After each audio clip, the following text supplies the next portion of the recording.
Halo kawan cerita, berjumpa kembali dalam Di Balik Cerita. Kali ini, Di Balik Cerita akan menyajikan sebuah kisah yang berjudul Panggilan Terakhir. Dikisahkan ada seorang wanita bernama Dinda. Dinda adalah tipe orang yang hidupnya penuh dengan jadwal.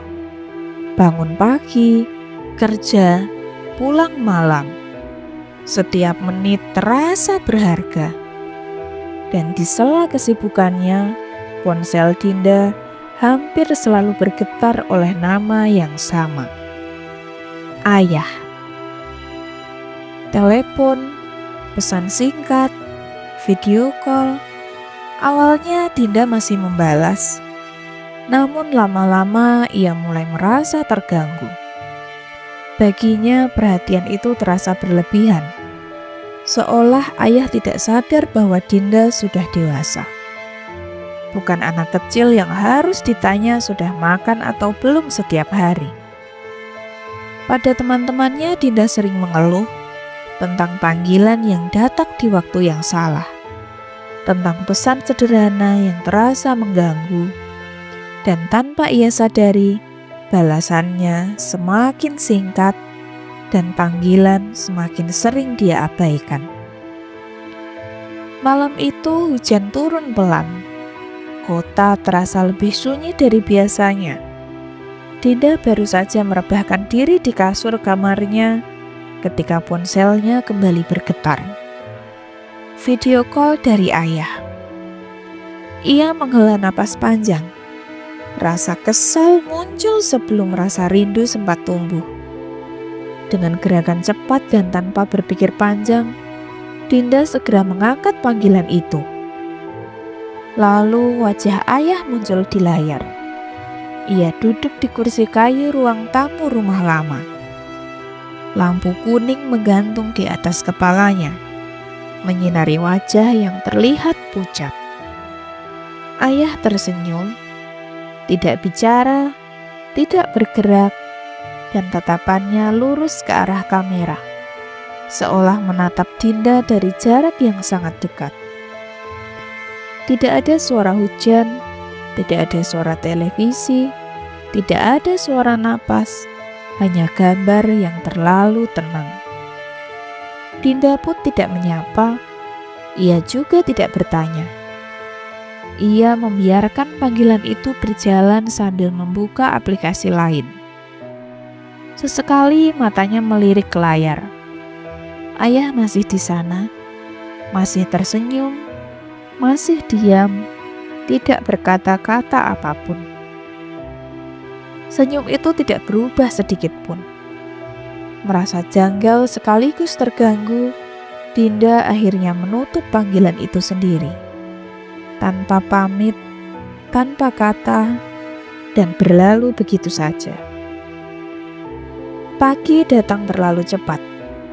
Dinda masih setengah tertidur ketika ponselnya berdering lagi. Tapi kali itu bukan ayah. Ada suara tetangga ayah yang terdengar berat di seberang sana. Ayah Dinda meninggal dunia tadi malam. Jamnya disebutkan, waktunya disebutkan. Tepat di waktu panggilan video itu masuk. Dada Dinda terasa kosong. Pikirannya menolak menerima kenyataan itu. Tetangga ayah bercerita bahwa ponsel ayah sudah mati sejak sore. Baterainya habis, tidak bisa digunakan untuk menghubungi siapapun. Dinda menatap ponselnya sendiri, masih menyala. Riwayat panggilan masih ada. Video call dari ayah. Durasinya tercatat jelas.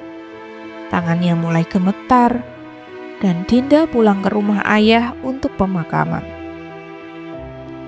Rumah itu terasa lebih kecil, lebih dingin, dan kursi kayu di ruang tamu masih berada di tempat yang sama, menghadap lurus ke pintu.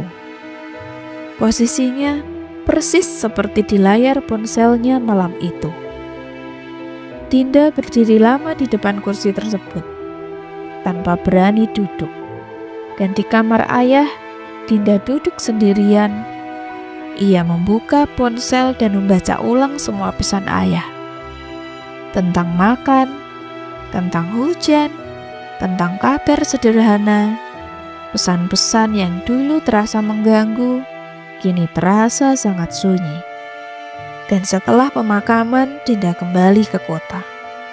Koper ditarik, pintu rumah ayah ditutup. Kehidupan kembali sibuk. Pekerjaan kembali menyita waktu Dinda. Hari-hari berjalan normal tanpa ada panggilan aneh, tanpa ada mimpi buruk. Seolah semuanya telah berakhir. Hingga suatu malam, tanpa alasan jelas, Dinda membuka ponselnya. Ia mengetik satu nama di daftar kontak. Ayah. Kontak itu masih ada. Foto profilnya kosong. Tidak ada gambar. Tidak ada keterangan. Dinda membuka riwayat chat. Dan perlahan Dinda mengunci ponselnya. Ruangan terasa lebih sunyi dari biasanya. Untuk pertama kalinya sejak pemakaman ayahnya, Dinda menyadari sesuatu yang membuat dadanya sesak. Bukan ayah yang terlalu sering menelpon, bukan ayah yang tidak mengerti, tapi mungkin ayah hanya ingin memastikan di tengah jarak, di tengah kesibukan, di tengah keheningan yang panjang, Dinda baik-baik saja. Dan sejak malam itu, Dinda tidak pernah lagi mematikan suara ponselnya. Bukan karena menunggu panggilan, tapi karena takut jika suatu hari nanti ia kembali terlambat mengangkat perhatian terakhir dari seseorang yang diam-diam selalu ada. Nah kawan-kawan, itulah tadi kisah untuk kali ini. Bagaimana pendapat kalian? Silahkan tulis di kolom komentar. Dan sebelum video ini berakhir, pastikan kawan-kawan sudah menekan tombol like dan tombol subscribe agar tidak ketinggalan dengan cerita-cerita yang berikutnya. Karena di balik cerita masih ada cerita.